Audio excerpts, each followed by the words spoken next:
You're listening to Sunday Night at the TSO. I'm Kathleen Kajioka.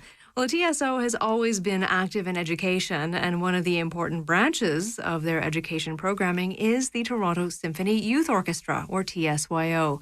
It was founded 49 years ago by Victor Feldbrill, and since then has given hundreds, if not thousands, of young musicians the chance to experience the highest level of orchestral playing, working on serious repertoire in a serious way with like-minded peers, all coached by players of the TSO. One of the TSYO traditions is the concerto competition, where members vie for a chance to stand up front and solo with the orchestra. And one of this year's winners is 18-year-old Ian Ye, who will be playing some of Prokofiev's Violin Concerto No. 1 with the TSYO in the season finale next weekend. He joins me now. Ian, welcome to Sunday Night at the TSO. Thank you. I'm happy to be here. So you're going to be performing Prokofiev's first violin concerto with the Toronto Symphony Youth Orchestra. But first, let's talk a bit about your history with the violin. How did you start playing? How old were you? So I was 8. It was purely coincidental, I would say, that we started the violin. We had a family friend who had 2 brothers. I have an older brother. And that family, the younger brother was playing violin and the older brother was playing the cello. And they decided they didn't enjoy those instruments. And my mom was like, hey, you can give them to us. I will give them a try. And me being the smaller one, I got the smaller instrument, the violin, and my brother, he got the cello. And neither of us have stopped. So was it love at first holding, or how did it go for you? It was pretty rough on my end. My brother had a bit of a smoother start to the cello. He picked it up a lot quicker than I picked up the violin. I did not enjoy it for the first couple of years. I remember my mom would be forcing me to practice at least 10 minutes every day. And me being the stubborn little child that I was, at 9 years old, I'd be adamant saying, no, I can't do that. I bet those 10 minutes felt more like an hour. Oh, yeah, for sure. For sure. Yeah, as you say, it grew on you. When did you first start to realize, hey, I actually really like this? It all started with the right teacher. When I auditioned for the Taylor Academy, I'm at the Royal Conservatory of Music. First, I didn't get in. I forgot actually 3/4 of my violin concerto during my audition. But one of the teachers there reached out after seeing the audition thinking, oh, I need to save this guy. After I had lessons with him, I started to realize, hey, music is something that there's deeper levels to what I'm doing right now. And I found those deeper levels really interesting. Having the right guidance there made music a lot more fun and accessible, which made me increasingly like it. And then having opportunities like orchestra, TSYO was a big part. All of that started to stack up. And then I got into the groove and I started to really like music. It's true. Infrastructure is such an important part that if you like something and you're good at something, if there isn't a next step to step into, it can often be the end for people. So it's amazing that you were surrounded, especially at the Taylor Academy at the Royal Conservatory of Music. I'm wondering though, because I can tell from your bio that you've been involved in a lot of different music making activities so far, and I'm wondering what in particular the TSYO gives you. For me, there are really 2 categories of things that the TSYO offers that you don't really get anywhere else. The first is the community. TSYO is filled with such passionate musicians and such great people. Everyone wants to be there and create the best music possible. And with that, you meet other people who have the same goals as you, have the same mindset and approach to music as you. Find the people that you'll be close with for the rest of your life. I met some of my best friends through TSYO, and I feel like I belong there.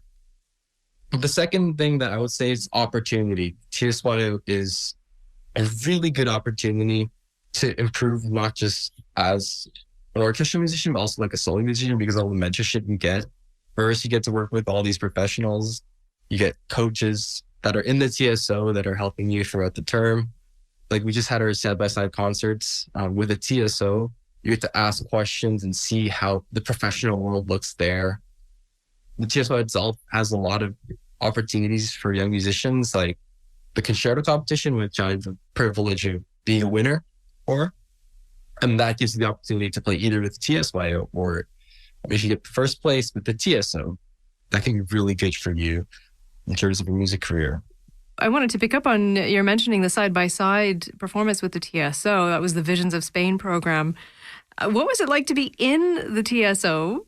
So I've been, this is my fourth time doing the side-by-side. And every time I feel like it's such a cool experience because you get to see kind of the professional world and how far ahead they kind of are, especially this year, being next to Jonathan Crowe, the concertmaster of the Toronto Symphony. I was going to ask you who you were sitting with. Wow. Yeah, I've known Jonathan Crowe for a while, but it was also cool seeing like, wow, everything that he's doing, I understand like his decisions, but like I would never think of that. It's so impressive to me, and I find that really cool, really fun, and kind of like humbling in a way as well. It's like, I got a long way to go. Well, you've definitely got time to get there. Lots to look forward to. Now, you've taken part, you mentioned the TSYO competition. You've taken part in numerous competitions, and it's because of winning the TSYO competition or being a winner that you are going to be performing next weekend. But do you like competitions? I don't really enjoy competitions. I feel like they're kind of the most unfortunate part of the business in music, where you kind of need competitions to set yourself apart and get opportunities. Obviously, I would not be in the positions that I am if I had not won competitions like the TSYO Concertmaster competition. But I find it distracting from the real goal of music. And for me, playing alongside others, orchestra, stuff like that is the most important part of music. So because there's such a stake involved, I don't usually play my best. But yeah, sometimes you just have to do them. Yeah, they do seem to be a built-in part of the scene. And I know what you mean, because you know that people are judging you. It's not just your imagination. Yeah. So I think that's part of what makes it challenging to be your best and be relaxed. But you did very well, obviously, and congratulations. Tell us about the Prokofiev concerto that you're going to be performing. So the Prokofiev concerto I'll be performing, Prokofiev Violin Concerto number 1 in D major. It's actually not played much, and I'm surprised because it's such a beautiful concerto. The opening theme is gorgeous.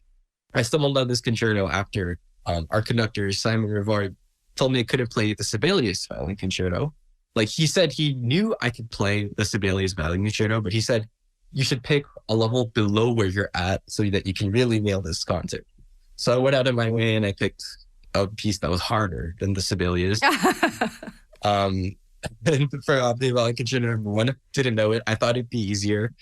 But yeah, it's kind of a monster of a piece. I'm playing the first 2 movements. There's a lot jam-packed into 14, 15 minutes of playing. But it's such a beautiful piece, such a cool piece, very different than many other concertos. Very difficult, but very fun and very rewarding. So I'm really excited to be playing it, and I'm looking forward to April 29th. And so are we. Congratulations again, and enjoy yourself out there. I will. Thank you so much. That was 18-year-old violinist Ian Ye, who will be one of the soloists in the TSYO's season finale performance next Sunday. Clarinetist Eugene Jung will also be featured in Rossini's Introduction, Theme and Variations, and the program features Rachmaninoff's symphonic dances, Anna Klein's Masquerade, and the world premiere of Samuel Kerr's Fast Vibe in a Short Machine. It all takes place at Roy Thompson Hall at 3 p.m. For tickets, go to tso.ca. Right now, let's hear from the work that Ian will be tackling. Here is the Scherzo from Prokofiev's Violin Concerto number 1.